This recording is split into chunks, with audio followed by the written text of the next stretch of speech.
नमस्कार दोस्तों, कैसे हो। उम्मीद है कि आप सभी अच्छे होंगे। मैं विपिन बड़गोती आपके अपने प्लेटफॉर्म स्टडी स्थल में स्वागत करता हूं। जैसा कि बच्चों आपको पता है कि हमने यूपीएससी पेट के लिए परिश्रम बैच को शुरू किया हुआ है, जिसमें मैं आपको जीएस पढ़ा रहा हूं। जीएस में मैंने सबसे पहले ज्योग्राफी को शुरू किया है और ज्योग्राफी में भी मैंने सबसे पहले जो भारत का राजनीतिक भूगोल वाला पार्ट है उसको शुरू किया है।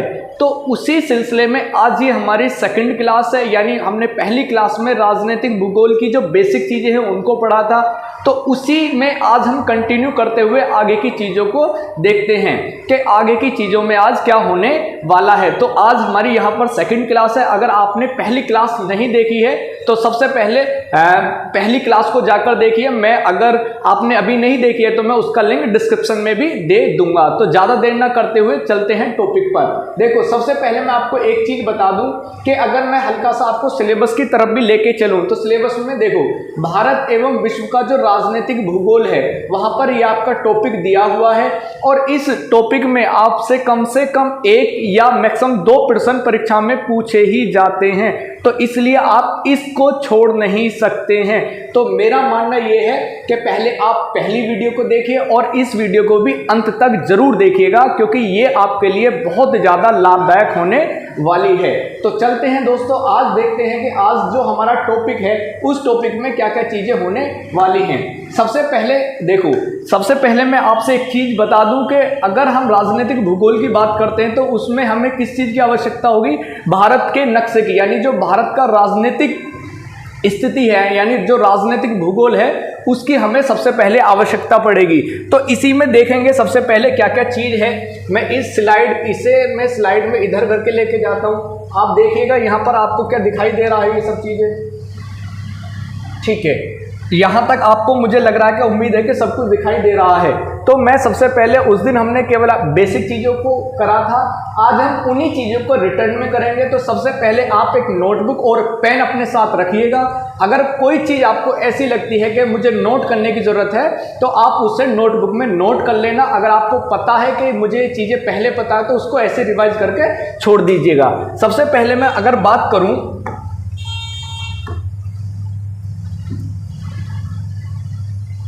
देखिए, अगर मैं सबसे पहले बात करूं कि जो भारत की, अगर मैं सबसे पहले बात करूं, देखो मुझे थोड़ा सा मुझे लग रहा है कि मुझे इधर की साइड आना पड़ेगा, क्योंकि ना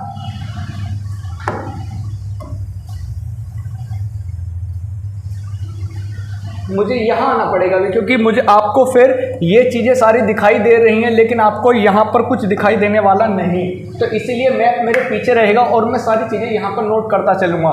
सबसे पहला जो प्रश्न आता है, पहला प्रश्न आता है कि जो भारत की अवस्थिति है, भारत की जो अवस्थिति है वो कहाँ है। सबसे पहला जो प्रश्न परीक्षा में पूछा जाता है कि जो भारत की जो अवस्थिति है वो कहाँ है। तो भारत की अवस्थिति कहाँ है? आपके उत्तरी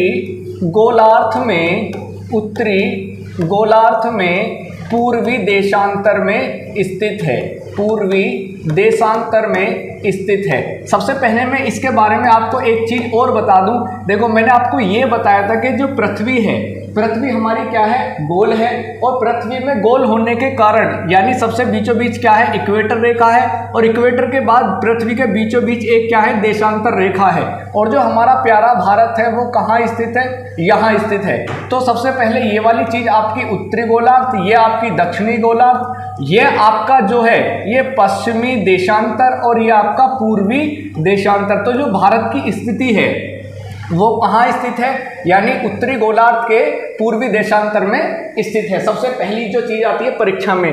दूसरी अगर मैं बात करूँ, अब अगली जो बात आती है कि जो भारत का अक्षांशीय विस्तार है,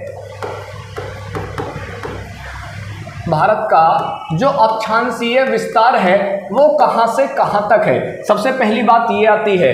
तो अगर मैं बात करूँ यहाँ से भारत के अक्षांशीय विस्तार की, देखो आप यहाँ देखेगा एक बार चीज़ यहाँ से दो प्रश्न आते हैं। प्रश्न क्या क्या आते हैं? अगर वो बात करता है कि भारत का जो सबसे दक्षिणतम बिंदु है, अगर वो उसकी बात करता है, यानी यहाँ की बात करता है इस वाले पॉइंट की, और एक प्रश्न आता है कि भारत का मुख्य भूमि का दक्षिण बिंदु क्या है, तो भारत का जो मुख्य दक्षिणतम बिंदु है वो कौन सा है आपका? कैप कैमोरिन है, जो कहाँ पड़ता है आपका, यानी कन्याकुमारी में। और कन्याकुमारी कहाँ पड़ती है आपकी? तमिलनाडु में। तो आपके दो प्रश्न हैं। अगर पूछता है भारत का सबसे दक्षिणतम बिंदु, तो निकोबार में, और ये पड़ता है आपका 6 डिग्री 4 मिनट। और अगर पूछता है मुख्य भूमि का जो अंतिम बिंदु है, तो ये पड़ता है आपका 8 डिग्री 4 मिनट। हम इन दोनों चीजों को देखेंगे। और अगर मैं बात करता हूं जो सबसे उत्तरी वाला बिंदु है, ये वाला, ये पड़ता है आपका 37 डिग्री 6 मिनट। तो आप ये भी चीज ध्यान रखिएगा, यानी ये 8 डिग्री 4 मिनट और ये 6 डिग्री 4 मिनट, और यहाँ पर आपका 37 डिग्री 6 मिनट। मैं इसको आपको समझाने की कोशिश करता हूं कि जैसे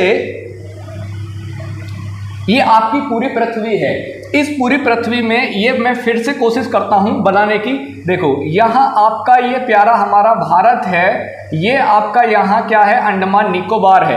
अगर आप स्थिति देखेंगे तो ये आपकी 0 डिग्री अक्षांशीय रेखा, उसके बाद यहाँ पर ये जो स्थिति आती है, ये आती है आपकी 6 डिग्री 4 मिनट, और ये आती है आपकी 8 डिग्री 4 मिनट। इसका मतलब ये है कि आप यहां से 0 से शुरू करेंगे तो सबसे पहले कौन सा आएगा? अंडमान निकोबार वाला पार्ट आएगा, जिसको किस नाम से जाना जाता है? इंदिरा पॉइंट के नाम से जाना जाता है। इंदिरा पॉइंट के नाम से जाना जाता है। कितने अक्षांश पर है ये? 6 डिग्री 4 मिनट पर है। और कहां पड़ता है आपका? निकोबार में पड़ता है। ये आप चीज याद रखिएगा, परीक्षा में बहुत ज्यादा पूछी जाती है। अब अगर मैं ऊपर की बात करूं, कहाँ की, यानी ये जो आपकी स्थिति है कहाँ पड़ती है? यानी भारत का अक्षांश विस्तार उत्तरी 37 डिग्री 6 मिनट से आपका कहां तक है? मुख्य भूमि में 8 डिग्री 4 मिनट तक, जबकि अंतिम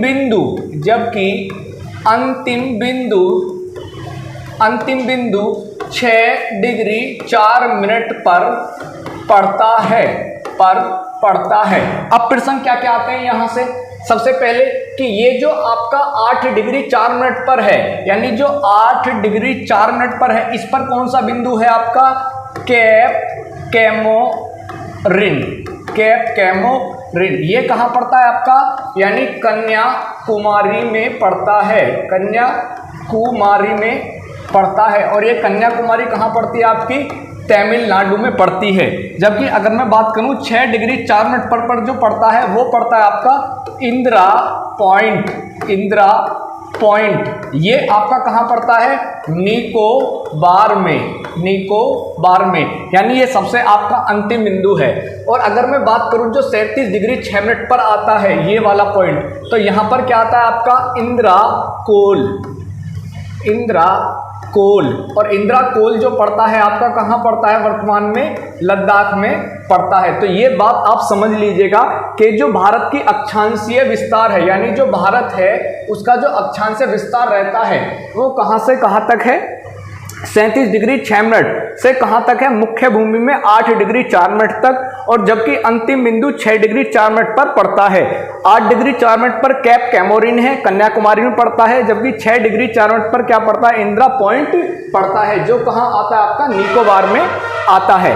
अब आगे मैं बात करूं, यानी यहां से यहां तक की मैंने आपको पहली वीडियो में भी बात करी थी कि यहां से यहां तक की जो मुख्य भूमि की लंबाई होती है, यानी भारत की अक्षांशीय की मुख्य दूरी कितनी है आपकी? 3214 किलोमीटर है। ये भी परीक्षा में पूछ लिया जाता है। तो कहां से कहां तक है आपकी? इंदिरा कोल से लेकर कहां तक है आपकी? कैप कैमोरिन तक है। ये भी परीक्षा में कई बार प्रश्न पूछ लिया जाता है। अब आगे बात करूं, अब आगे मुझे ये देखो, आपको या तो आप इसका स्क्रीनशॉट ले लीजिए, या मुझे क्या करना पड़ेगा? ये सारा रफ करना पड़ेगा। तो मुझे रफ करना पड़ेगा, आप स्क्रीनशॉट ले सकते हैं, फटाफट लीजिए। ठीक है, अब चलते हैं आगे। अब मैं इसको अगर इरेजर ही मुझे करना पड़ेगा, अगर इरेजर नहीं करूंगा तो ये सारी चीजें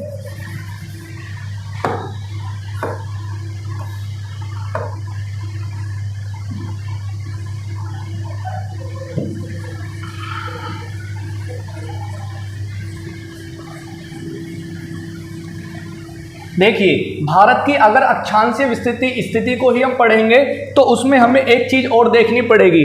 आप देखेंगे कि भारत के बीचों बीच से एक रेखा गुजरती है। ये रेखा देखो, आप देखिएगा, ये परीक्षा में प्रश्न पूछा जाता है कि ये जो रेखा है वो कितने राज्यों से गुजरती है। यानी सबसे पहला प्रश्न ये भी परीक्षा में पूछा जाता है, भारत में कर्क रेखा की स्थिति। देखो अब यहां से क्या क्या प्रश्न आता है। सबसे पहले यह क्या होती है कि भारत के बीचों बीच से गुजरती है। सबसे पहली बात, बीचों बीच से गुजरती है। कहां से गुजरती है? 23.5 डिग्री नॉर्थ से गुजरती है। कितने राज्यों से गुजरती है? 8 राज्यों से गुजरती है। 8 राज्य कौन कौन से हैं उनको पकड़ते हैं। हम किस तरफ से चलेंगे? यानी पश्चिम से पूर्व की तरफ चलेंगे। आप इस चीज को याद रखिएगा। अगर आप किसी चीज को क्रम वाइज याद रखते हैं तो ज्यादा समय तक उसको याद रख सकते हैं। जैसे सबसे पहले जो आपका राज्य आएगा वो गुजरात आएगा। गुजरात के बाद आपका राजस्थान आएगा। राजस्थान के बाद आपका मध्य प्रदेश आएगा। उसके बाद आपका छत्तीसगढ़ आएगा। छत्तीसगढ़ के बाद बात करूं तो छत्तीसगढ़ के बाद आपका झारखंड आएगा। उसके बाद आपका पश्चिम बंगाल आएगा। और पश्चिम बंगाल के बाद जो 2 स्थिति पूर्वोत्तर राज्य की आती है वो कौन कौन से आते हैं? आपके त्रिपुरा और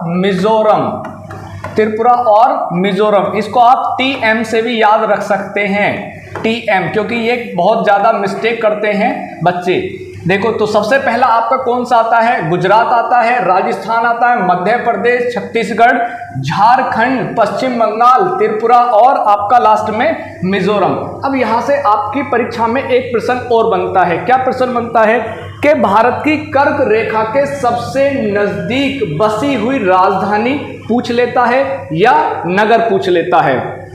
अब दोनों में से आपका आंसर एक ही होगा, बशर्ते आपको क्वेश्चन पूछने का उसका तरीका समझना है कि परीक्षक किस प्रकार का प्रश्न पूछ रहा है। तो सबसे अगर मैं बात करूं, सबसे जो नजदीक राजधानी है, देखो या तो आपसे वो राजधानी पूछ ले या क्या पूछ ले?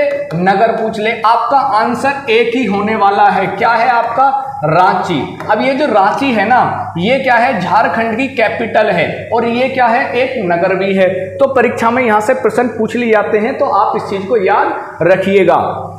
अब चलते हैं आगे। इसको भी मैं रफ कर देता हूँ। भारत की जो कर्क रेखा की स्थिति है इसको भी क्या कर देता हूँ? फिनिश कर देता हूँ। फिर क्या चलेंगे? हम भारत के देशांतरीय स्थिति पर चलेंगे।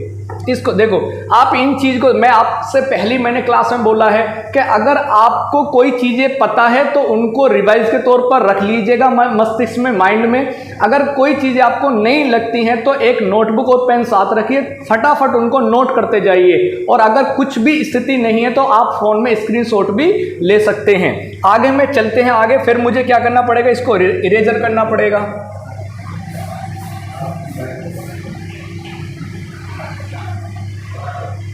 देखिए अब बात करते हैं भारत की देशांतरीय स्थिति।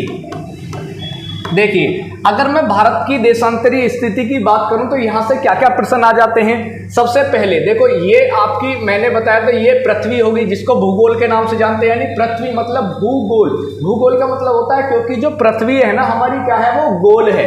अब यहां सबसे पहले क्या है? यहां पर 0 डिग्री देशांतर है। 0 डिग्री क्या है, देशांतर है। अब मैंने आपको एक चीज बताई थी कि जो भारत की स्थिति है वो कहाँ स्थित है, पूर्वी देशांतर में स्थित है। अब हम यहाँ से 0 डिग्री से अगर इधर चलेंगे तो टोटल कितनी रेखाएं हैं, 180 रेखाएं हैं। अगर हम पश्चिम की तरफ चलेंगे तो कितनी रेखाएं हैं, आपकी 180 रेखाएं हैं। यानी टोटल विश्व के नक्शे पर टोटल जो संख्याएं होती हैं देशांतर की, उनकी संख्या कितनी होती है, 360 होती है। अब इस 360 में जो भारत की स्थिति है वो कहाँ है, वो परीक्षा में प्रश्न बहुत ज्यादा पूछे जाते हैं।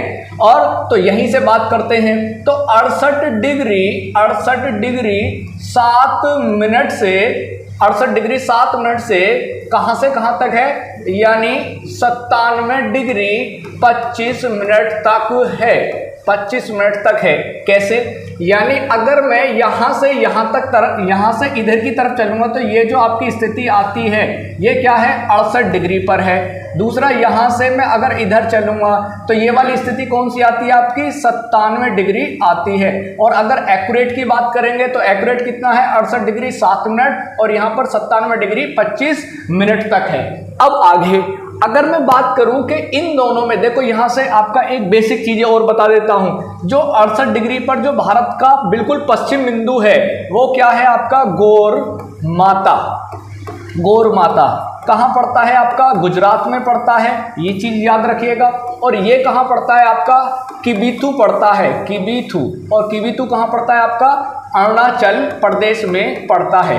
अब आप एक चीज समझिएगा, अगर मैं इन दोनों का डिफरेंस निकालता हूं तो लगभग आपको 29 डिग्री देखने को मिलेगा, दोनों का डिफरेंस। अब यहां से क्या प्रश्न आता है कि भारत, देखो यहां पर हमारे सूर्यदेव का उदय होता है, क्योंकि सूर्यदेव कहां है, पूरब में। और जब सूर्यदेव पूरब से कहां जाते हैं, पश्चिम की तरफ ऐसे जाते हैं, आपको पता है, तो कुछ ना कुछ तो अंतर आएगा समय में। और आपको पता है कि जब सूर्य की किरणें 1 डिग्री घूमती हैं तो कितना अंतर आता है, 4 मिनट का अंतर आता है। तो जब सूर्य की किरणें पहले यहां पड़ेंगी तो सूर्य तो पहले समय कहां आगे होगा, पूरब की तरफ ही तो आगे होगा भाई पूरब की तरफ आगे होगा। अब उसके बाद क्या होगा कि ये लगभग 29 डिग्री में अगर मैं 4 की मल्टीपल करूं तो लगभग आपका 116 डिग्री 116 मिनट के आसपास ये आपका समय आएगा। मतलब मैं आपसे ये कह सकता हूं कि जो भारत का पूर्वी बिंदु है और जो पश्चिमी बिंदु है उसमें लगभग कितना समय आ जाएगा, लगभग 2 घंटे का अंतर आता है। यानी अगर जैसे आज मैं बात करूं, जो हमारा सूर्य उदय हुआ था आज सुबह, मैं अपने लोकेशन की बात करूं तो मेरी लोकेशन पर जो सूर्य का उदय हुआ था वो 5, जैसे अभी हमारी लोकेशन मान लीजिए यहाँ है, तो जैसे 5:43 पर हमारे यहाँ सूर्य का उदय हुआ है और हमारी स्थिति कहाँ है, यहाँ। तो यहाँ से आप जितने डिग्री इधर हैं तो इतने डिग्री क्या हो जाएगा, सूर्य उदय पहले हो जाएगा। और यहाँ से यहाँ तक सूर्य क्या हो जाएगा, 2 जितनी भी डिग्री आती हैं उसके बाद ही उदय होगा। अब आगे चलते हैं। देखो आपका यहाँ से भारत का मानक समय भी निर्धारित किया जाता है, मानक समय। अगर मैं टोटल की बात करूं कि पूरे विश्व में कितने टाइम जोन हैं, तो टोटल 24 टाइम जोन है। ये आपका स्टैटिक जीके का भी प्रश्न है। अब मानक समय हमारा कहां से लिया जाता है, तो आपके यहां से, यानी यहां से बात करूं मैं, यहां से एक आपकी ऐसे मानक रेखा खींची गई है जो क्या करती है, आपका भारत के समय का निर्धारण करती है। वो कहां से जाती है, 22.5 डिग्री पूर्वी देशांतर से होकर गुजरती है, पूर्वी देशांतर से होकर। कितने राज्यों से गुजरती है, भारत के 5 राज्यों से गुजरती है। अब वो 5 राज्य हैं कौन कौन से, उनको भी याद रख लीजिए। सबसे पहले आपका आता है उत्तर प्रदेश, और उत्तर प्रदेश से पूछा जाता है कि कहां से गुजरती है, तो इलाहाबाद, आपका इलाहाबाद में आपका नैनी। और दूसरा नीचे आएंगे आप, कहां आएंगे, आपका मध्य प्रदेश के बाद आएगा आपका छत्तीसगढ़, और छत्तीसगढ़ के बाद आएगा आपका ओडिशा, ओडिशा, और ओडिशा के बाद आएगा आपका यानी नीचे आंध्र प्रदेश, आंध्र प्रदेश। तो आपके जो टोटल राज्य होते हैं वो कितने होते हैं? 5 राज्य होते हैं। यहाँ से भी प्रश्न परीक्षा में आता है। और यहाँ से मैं एक चीज और बता दूं कि जो भारत की पूर्व यानी पश्चिम से और पूर्व की जो टोटल दूरी है, दूरी से भी कभी कभी प्रश्न पूछ लिया जाता है। तो ये दूरी कितनी है? 2933 किलोमीटर है। तो आप ये भी परीक्षा में याद रखिएगा। तो आप फटाफट इसको नोट कर लीजिए, या आप क्या कर लीजिए, इसका स्क्रीनशॉट भी ले लीजिए।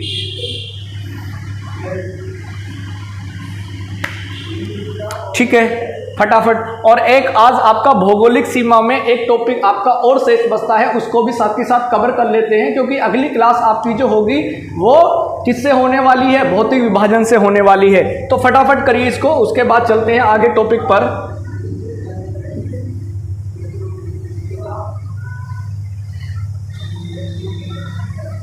देखिए, अगर आपको कोई भी परीक्षा आपको देनी है और ज्योग्राफी में आपकी ये वाली चीजें क्लियर होनी चाहिए, तो उसके लिए सबसे पहले मैं आपको बता दूं, बिना मैप के इन चीजों को क्लियर करना बहुत मुश्किल है।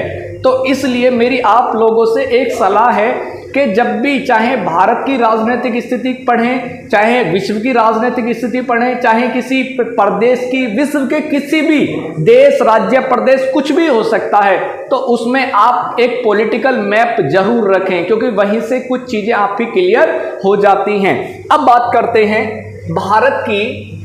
देखो, अब बात करते हैं भारत के, जो हमारा आज का लास्ट टॉपिक है, भारत के सीमावर्ती देश।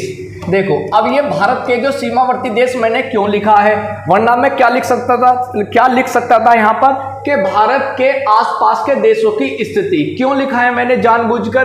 क्योंकि ये आपका जो स्टैटिक जीके वाला आपका सिलेबस है, स्टैटिक जीके का, उसमें भी ये आपका टॉपिक दिया गया है। तो इसलिए मैंने ये जानबूझकर लिखा है, क्योंकि यहाँ से प्रश्न परीक्षा में पूछे जाएंगे, चाहे यहाँ से बनकर पूछे जाएं, चाहे स्टैटिक जीके में पूछे जाएं। तो इसलिए आप इसको भी बहुत अच्छे से ध्यान से देखिए। जैसे अब इसकी निकालेंगे कैसे स्थिति? सबसे पहले जो भारत की यहाँ से लेकर और यहाँ तक की जो हमारी ये वाली स्थिति है यहाँ, यानी जो कि कह सकते हैं कि तटीय क्षेत्र से अलग स्थिति है भारत की, यहाँ से यहाँ तक निकाल के ये वाली। तो ये टोटल जो दूरी है, ये दूरी कितनी है? जैसे मैं आपको लेके चलता हूँ, ये वाली जो स्थिति है आपकी, ये वाली जो स्थिति है आपकी, ये आप नोटिस करोगे मेरी कलम को, तो यहाँ तक जो भारत की स्थिति है, इसको बोलते हैं भारत की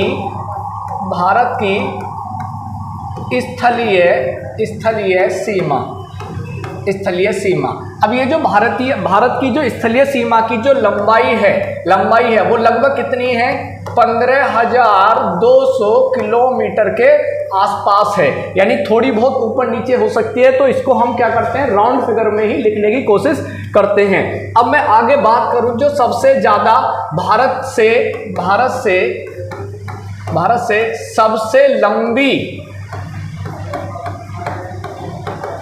सबसे लंबी सीमा साझा करने वाला देश कौन सा है भैया? आपका बांग्लादेश। कितनी है भैया बांग्लादेश से जो साझा होती है हमारी दूरी? 4096 किलोमीटर। कितने राज्य टच होते हैं? जैसे सबसे पहला आपका पश्चिम बंगाल, उसके बाद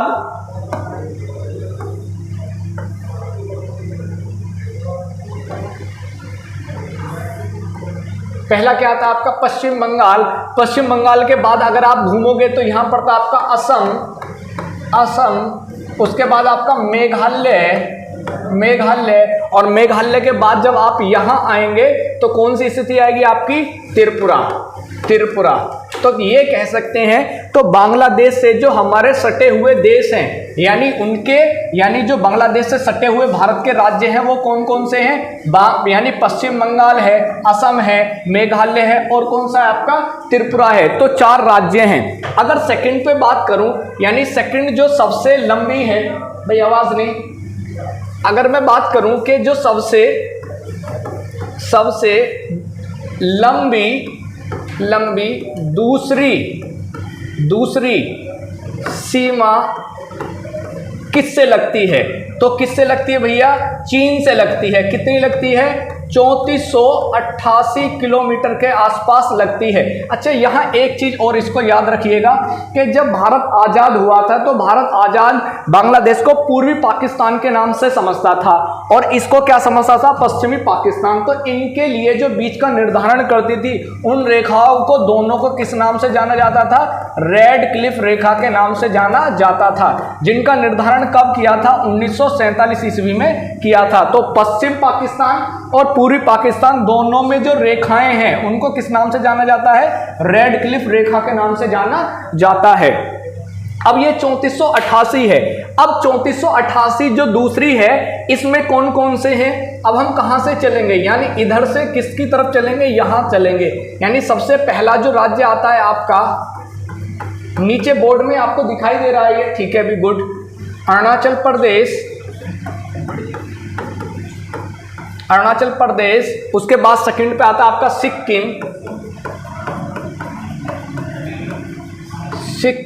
उसके बाद आता है आपका उत्तराखंड, ऊपर लिख देते हैं यहाँ। उत्तराखंड के बाद अगर आप जाएंगे हिमाचल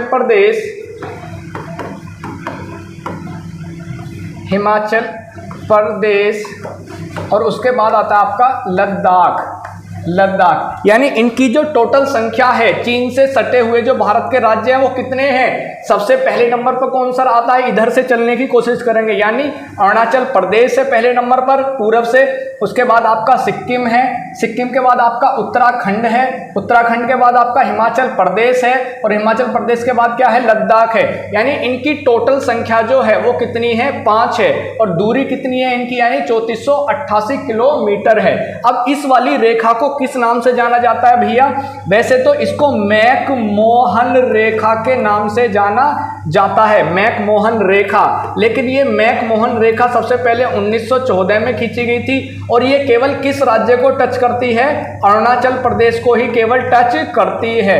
एक चीन से सटी हुई और रेखा है, देखो यहां पर है, ऐसे आप दिखाई देंगे मैप में, यहां मैंने खींचने की कोशिश करी है और ये कहां पड़ती है, आपके सियाचिन में पड़ती है, सियाचिन में, और इसका नाम है आपका LAC, लाइन एक्चुअल कंट्रोल। और इस पर किसका अधिकार है भैया, इस वाले क्षेत्र पर, यानी चीन का अधिकार है, ये भी बात आप ध्यान रखिएगा। तो 2 रेखाएं हैं, एक मैकमोहन रेखा है जो क्या है 1914 में है और ये LAC है, इस पे भारत से अधिकार छिन गया था 1962 में, जो भारत और चीन युद्ध हुआ था, तब से ये रेखा आज भी जू के तू बनी हुई है। तो ये भी बात आप याद रखिएगा। आगे देखो फटाफट, ये आप इसका स्क्रीनशॉट ले लीजिए, ठीक है, स्क्रीनशॉट ले लीजिए, ठीक है। अब आगे चलते हैं, आगे फिर मुझे क्या करना पड़ेगा, इसको वही रफ करना पड़ेगा।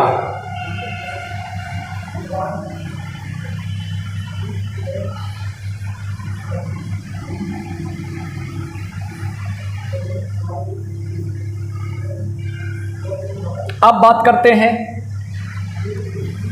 भारत की तीसरी, कह सकते हैं भारत की तीसरी सबसे लंबी सीमा किससे है भैया, सबसे लंबी सीमा यहाँ किससे आती है, आपकी सबसे लंबी सीमा जो आती है वो आपकी किससे आती है, पाकिस्तान से आती है भैया, पाकिस्तान से, जिसको किस नाम से जाना जाता है, रेड क्लिफ के नाम से जाना जाता है, रेड क्लिफ। और रेड क्लिफ कब खींची गई थी, आपकी 1947 में खींची गई थी। टोटल इसकी जो लंबाई है 3323 किलोमीटर है। सबसे पहले तो आप इस चीज को याद रखिएगा, इसकी जो लंबाई है वो कितनी किलोमीटर है, 3323 किलोमीटर है। अब इससे जो सटे हुए राज्य हैं वो कौन कौन से हैं, सबसे पहला लद्दाख, उसके बाद आपका जम्मू कश्मीर, उसके बाद आपका पंजाब, उसके बाद आपका राजस्थान और नीचे जो आपका आता है सबसे बाद में गुजरात।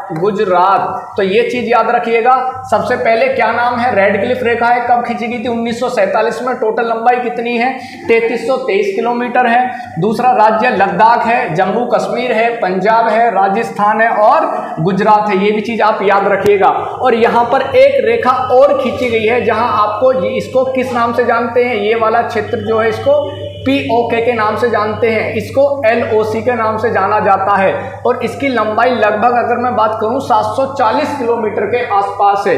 तो इसको LOC लाइन जो है वो LAC है। देखो यहाँ पर आप देखेंगे ये LAC है, यानी लाइन एक्चुअल कंट्रोल और लाइन ऑफ कंट्रोल, यानी O से कुछ लाइन ऑक्यूपाइड, कुछ ऐसे ही, मुझे पूरी तरीके से याद नहीं आ रही है। ठीक है, तो आगे चलते हैं। अब आगे थोड़ा सा नेपाल से डिस्कस कर लेते हैं, क्योंकि वीडियो फिर थोड़ा लंबी खींची जाएगी। लेकिन मैं आपको आश्वस्त करता हूं कि अगर ये पूरी वीडियो आप अंत तक देखते हैं तो जो भारत की राजनीतिक स्थिति है वहां से आपकी परीक्षा में एक भी प्रश्न गलत नहीं होगा, ये मैं आपको बिल्कुल आश्वस्त करता हूं। मैं जल्दी शॉर्ट में खत्म करता हूं। तो नेपाल से सबसे जो हमारी लंबाई है वो कितनी है, 1751 किलोमीटर के आसपास है। अगर मैं राज्य की बात करूं, राज्य कौन कौन से सटे हुए हैं, तो सबसे पहले आपका उत्तर प्रदेश आता है। उत्तर प्रदेश के बाद सेकंड पे आपका उत्तराखंड आता है और तीसरे पे आपका बिहार आता है, पश्चिम बंगाल आता है और पश्चिम बंगाल के बाद आपका क्या आता है, सिक्किम आता है। यानी फटाफट इसको कंप्लीट कर लेते हैं भाई।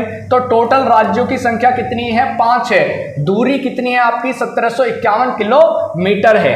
अच्छा, आगे मैं बात करूं, लास्ट अगर बात करें भूटान की बात कर लेते हैं भैया। भूटान की कितनी दूरी है, 699 किलोमीटर है। सटे हुए राज्य एक बार देख लेते हैं। सिक्किम है।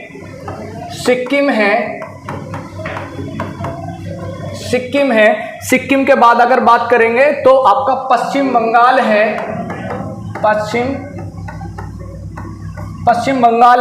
पश्चिम बंगाल के बाद असम है। पश्चिम बंगाल के बाद आपका असम है और असम के बाद आपका अरुणाचल प्रदेश है। तो आप ये भी चीज़ें याद रखिएगा, क्योंकि ये परीक्षा में बहुत ज़्यादा महत्वपूर्ण है। तो सबसे पहले अगर मैं बात करूं नेपाल से कौन कौन से राज्य हैं भैया, 5 राज्य हैं। पहला उत्तर प्रदेश, उत्तराखंड, बिहार, पश्चिम बंगाल और सिक्किम। और अगर मैं बात करूं भूटान से तो कितनी है जी, इससे लंबाई 699 किलोमीटर। सिक्किम है, पश्चिम बंगाल है, असम है और आपका अरुणाचल प्रदेश है। और आपका एक लास्ट और बच जाता है, इसको भी आप कंप्लीट कर लीजिए कि आपको ये लगे कि वो छूट गया है। यानी ये जो म्यांमार है इसको भी कर लीजिए। तो म्यांमार से जो लंबाई है हमारी वो 1643 किलोमीटर है। और जो सटे हुए राज्य हैं, पहला आपका अरुणाचल प्रदेश है, दूसरा आपका नागालैंड है, तीसरा आपका मणिपुर है और चौथा आपका क्या है, मिजोरम है। तो आपने बड़े ध्यान से पूरी वीडियो को सुना है, तो इसका मतलब मुझे ये लगता है कि आपको ये टॉपिक क्लियर करने की बिल्कुल तमन्ना थी और आपको ये वीडियो अच्छी भी लग रही थी। तो अगर आपको ये वीडियो अच्छी लगी है तो अपने दोस्तों के साथ शेयर करिए। चैनल अगर आपने अब तक सब्सक्राइब नहीं किया है तो चैनल को सब्सक्राइब करिए। अगर आपको कुछ क्वेरी है या आप कुछ पूछना चाहते हैं तो कमेंट करके हमसे पूछते हैं, आपको तत्काल इसका जवाब भी दिया जाएगा। और आगे इसी तरह हमारे साथ बने रहिएगा। तो मिलते हैं अगली वीडियो में, तब तक के लिए धन्यवाद, नमस्कार।